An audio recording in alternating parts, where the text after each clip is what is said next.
tout cas, C'est un jeu. C'est un jeu. C'est un jeu, il faut jouer. C'est un Il jeu. faut jouer la partie. Et puis de ce que j'ai compris, en fait, c'est tu as tes revenus, Mhm. ensuite tu regardes tes dépenses, ensuite tu as un côté où est-ce que tu peux épargner et ensuite investir. Ben, ouais, c'est ça. Donc, le premier niveau, c'est revenus versus dépenses. Ouais. Donc, tu regardes tes revenus, tu regardes tes dépenses. Wow! OK, là, je dois faire des ajustements. Je dois couper dans mes dépenses puis m'assurer d'être dans le vert, d'avoir plus de revenus à la fin du mois que les dépenses. Une fois que tu as réussi, ben, ça veut dire que tu as un excédent d'argent. Tu peux épargner. Puis par la suite, tu peux investir. Tu trouves l'investissement qui marche avec toi. Peut-être que toi, tu es quelqu'un qui aime écrire et tout. Ben, tu sais quoi? Je vais passer un certain temps, puis je veux écrire un livre. Donc ça, c'est un investissement. Quand on parle d'investissement, c'est pas nécessairement la bourse et tout, là. Ça peut être la rédaction de livres. Toi, tu es quelqu'un qui aime les livres. Toi, tu es quelqu'un qui aime le podcast. Donc, création de contenu. Toi, tu es quelqu'un qui veut bâtir une entreprise. Donc, tu peux bâtir une entreprise. Tu veux investir à la bourse. Tu peux investir à la bourse. Investissement immobilier. Donc, le monde est vaste. Le monde les possibilités sont vastes. Donc, il faut que tu connaisses qui tu es, qu'est-ce que tu aimes, puis là, tu joues avec ça. Donc, encore là, comme je disais, premier niveau, revenus, dépenses, tu identifies tes épargnes, puis par la suite, tu investis. Parfait. C'est vraiment clair, c'est vraiment clair. Moi, je pense que à partir de cette information, je crois que tu es capable d'avancer. Tu es Exact. capable d'avancer, tu es capable de t'orienter aussi. Mhm. Et puis, je pense que tu es capable de poursuivre, élaborer. Tu sais. Après, je suis sûr que c'est pas une ligne droite, c'est sûr que. Ouais, non, il y a des hauts et des bas, c'est sûr. Comme dans toute chose. Ouais. C'est pas facile tout le temps, mais une fois que tu as une stratégie en place, ben, c'est beaucoup plus facile. Puis c'est le conseil que je donnerais à quelqu'un, là. Peut-être que tu écoutes ça, tu te dis, j'ai jamais entendu parler des finances, j'ai jamais pris la peine de vouloir prendre mes finances en main, mais c'est quelque chose de simple que je te dirais. C'est juste stratégie. En place une stratégie. Assis-toi avec toi-même. Moi, j'ai toujours un stylo. Tout part d'un stylo puis un crayon. Un stylo puis une feuille. J'ai toujours, peu importe les décisions que je veux prendre, je m'assois avec moi-même, Paul. OK, on regarde les pour et les contre.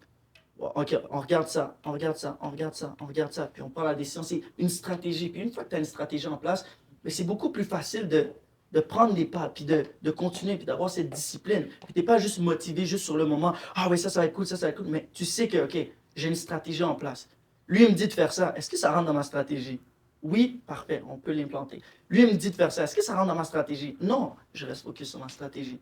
Puis ça aide, c'est libérateur, en fait, de savoir que c'est possible de s'asseoir, de mettre en place un plan, puis d'agir sur le plan. Très bien dit, très bien dit. Et puis, je ne sais pas si tu as encore d'autres trucs à dire, mais si tu pourrais dire s'il y avait un message clé que tu pourrais dire à quelqu'un qui nous écoute en ce moment, et puis quelqu'un qui, oui, sent la motivation, mais tu veux vraiment qu'il comprenne que c'est pas juste la motivation, Mhm. c'est un côté de discipline. Mhm. Ouais, c'est un peu ce que je dis depuis tout à l'heure aussi, mais c'est de prendre action. C'est de prendre action. Puis de vraiment. Ça va être difficile. Au fait, c'est comme au début de l'année, les gens qui veulent aller au gym, les gens qui veulent se mettre en forme. C'est facile la première semaine, c'est facile la deuxième semaine. Mais si t'as pas une stratégie en place, ben, tu vas pas toffer pendant 3 mois, pendant 4 mois, pendant 6 mois. Tu vas pas toffer toute l'année. Donc, si tu écoutes ce podcast puis tu veux vraiment prendre ça en main, c'est assieds-toi encore avec toi-même, puis mets en place une stratégie, mets en place une discipline, quelque chose qui va t'aider à vraiment marcher chaque jour. Ça va pas être facile, mais chaque jour, tu sais que, OK, c'est ça que je dois faire. Puis ça va vraiment être libérateur, puis ça va vraiment t'aider à prendre tes finances en main. Puis si je peux avancer encore un peu, c'est de commencer maintenant. Comme, commence maintenant. Il y a une puissance de juste commencer. Encore l'erreur que les gens se disent, c'est non, je vais attendre. Paul, non, mais tu comprends pas. Je vais attendre d'avoir assez d'argent pour vraiment, OK, commencer à investir. Je vais attendre d'avoir assez d'argent pour épargner. Mais si tu commences, puis ça, je me répète tout le temps, chaque jour, Paul, si tu n'es pas capable de gérer 10 dollars, tu ne seras pas capable de gérer 100 dollars, tu ne seras pas capable de gérer 1000 dollars, tu ne seras pas capable de gérer 1 million, peu importe le montant. Tout commence dans les petites choses et dans l'action. Commence à gérer le peu que tu as. Puis une prière que j'ai arrêté de faire, c'est de dire, Dieu, Dieu, donne-moi plus, donne-moi plus, donne-moi plus. Mais aide-moi à gérer le peu que j'ai aujourd'hui. Si je réussis à gérer le peu que j'ai aujourd'hui, ben, je vais être capable de gérer un petit peu plus. Dieu va me confier un petit peu plus, un petit peu plus. Donc c'est de commencer maintenant. Il y a une puissance de juste, commence maintenant. Puis Albert Einstein a dit la huitième merveille du monde, c'est l'effet composé, donc les compound interest, l'effet composé. Puis il y a une puissance. Au plus tôt tu commences à investir, au plus tôt tu commences à mettre ces habitudes en place, ben, à long terme, c'est exponentiel. C'est pas une ligne linéaire, mais c'est exponentiel. Donc, commence maintenant. Tu écoutes ce podcast, tu te dis, Paul, comment est-ce que je peux commencer? On l'a dit, assis-toi avec toi-même. Connais-toi toi-même. Regarde tes dépenses, regarde tes revenus. Qu'est-ce que tu dois ajuster? C'est des petites actions clés que tu peux mettre en place aujourd'hui que dans 5 ans, dans 10 ans, man, tu vas te remercier puis tu vas être comme, wow, une chance que j'ai mis en place cette chose. J'ai fait la bonne décision. J'ai fait la bonne décision, exact. Puis, au fait, avant même de le réaliser, ben, tu vas être en train de récolter les fruits de ça, puis tu vas te lever, tu vas être comme, wow, ok, je suis plus dans la même situation que j'étais. Ma carte de crédit est payée, je suis plus endetté, là, je peux me permettre un petit peu plus d'aller au restaurant, là, je peux me permettre de donner encore plus. Moi, la générosité, c'est quelque chose qui m'attire, puis je pense que Dieu nous appelle à être des personnes extrêmement généreuses. Donc, tu vois que, ok, je peux donner plus. Alors que je donne un petit peu ici, alors que je développe ce muscle de générosité, ben, je peux donner encore plus, je peux donner encore plus. Et c'est pas d'attendre, c'est comme un muscle. Plus tu l'entraînes, ben, plus il se développe. C'est comme le gym. Plus tu vas au gym, ben, plus tu développes tes muscles. Donc, c'est ça, c'est de commencer aujourd'hui, commencer maintenant, puis d'avoir une stratégie en place. Et d'appliquer cette stratégie, bien sûr. Appliquer cette stratégie. Yes. Wow, c'est bien dit. Non, très bien dit. Yeah. Je sais pas si tu as un truc à rajouter sur ça. Non, même chose, faut commencer, tu vois, arrête de scroller, faut commencer, là. Sors une feuille, un papier, tu regardes ton compte, tu descends. Tu descends. Tu descends, vraiment. Puis c'est ça, moi j'ai rien d'autre à rajouter. Yeah. Mais c'est possible, c'est possible. Ouais. Tout le monde peut le faire. Ok, non, mais en tout cas, merci sincèrement pour nous avoir juste ouvert l'esprit au niveau de ça, tu vois.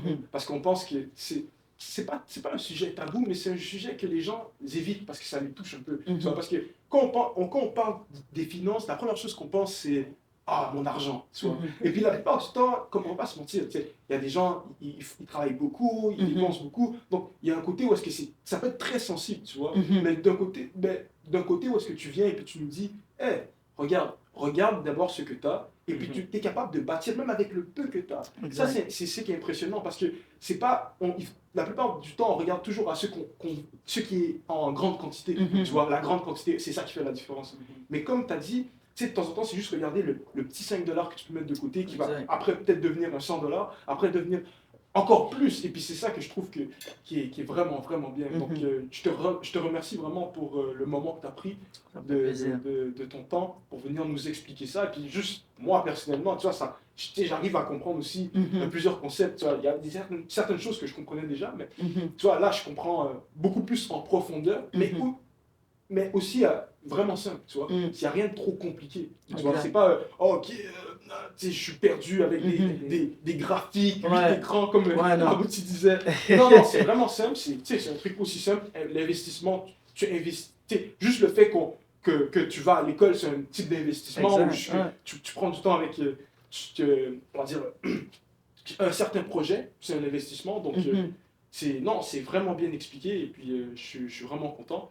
Non, donc, sincèrement, j'espère que ce temps d'écoute, le temps que vous avez écouté, ça vous a aidé aussi pour vos finances. Et puis, comme Paul l'a très bien dit, donnez une vision à vos finances, donnez une vision à votre argent. Yes. Donc, prenez le temps de vraiment élaborer un plan, mais avec ce plan, continuez à rester sur ce plan. Faites pas un plan et puis dire, ok, ça c'est mon plan, le lendemain, ah bon, je crois que... Non. C'est votre plan, vous savez c'est quoi votre plan, continuez à marcher sur ce plan. Et puis donnez une vision à vos finances. Je crois que c'est ça le titre de notre message aujourd'hui. Non, si, désolé, là, je vais juste aller un step un peu plus loin. Ouais. Au pire des cas, parce que souvent c'est ça l'erreur que les gens ont fait, c'est on met un plan, puis regarde, après 2 jours, on laisse le plan. Mais aie quelqu'un de redevable. Trouve quelqu'un dans ton entourage, puis dis-toi, ok, hey, j'ai décidé de prendre cette décision. C'est pas un choix. Puis il y a une différence entre un choix et une décision. Un choix, j'ai plein de choix. Je peux faire ça, je peux faire ça. Une décision, j'écarte tous les autres choix. Il n'y a pas ça. C'est une décision. Donc, tu trouves quelqu'un dans ton entourage qui dit « Hey, j'ai pris cette décision, puis je veux que tu me challenges avec cette décision. » C'est pareil. Moi, j'ai des gars de redevabilité. Chaque semaine, on s'appelle. Chaque semaine, dépendamment du sujet et tout. Mais là, on parle des finances. Mais trouve quelqu'un dans ton entourage, quelqu'un que tu fais confiance, quelqu'un qui est proche de toi et qui va te challenger. Puis dis-lui. regarde, j'ai pris cette décision, puis je veux que tu me challenges. Comme ça, cette personne-là, quand tu vas aller au McDo, puis tu vas vouloir dépenser, si cette personne-là est là, elle va pouvoir te regarder, elle va dire, ah, t'avais pas pris une décision? Tu m'avais pas dit que t'allais... Puis là, ça va...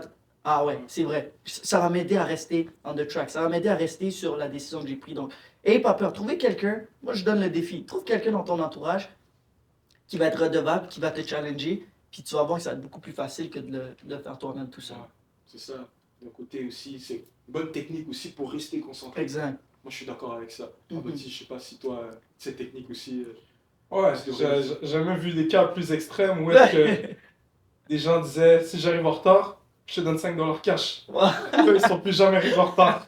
C'était bizarre. Ah, $5 cash, j'ai vu ça. Ouais, non, ça aide, ça aide. Donc, si vous voulez aller à un point extrême comme ça, vous pouvez. C'est sûr que ça va marcher. Je vous garantis. Je suis d'accord. Je suis d'accord. Yes. Non, mais merci beaucoup, les gars, d'avoir reçu. J'espère que. J'y crois. En fait, j'y crois que certaines personnes vont prendre ce message puis vont le mettre en application. Puis va voir. Moi, je prie vraiment qu'il y ait des transformations dans la gestion des finances personnelles des gens. Puis c'est pour ça que je suis là. C'est pour ça de proclamer ce message. Et je crois réellement qu'il y a des gens qui vont changer dans quelques temps, dans quelques semaines, quelques mois, quelques années. Donc, yes.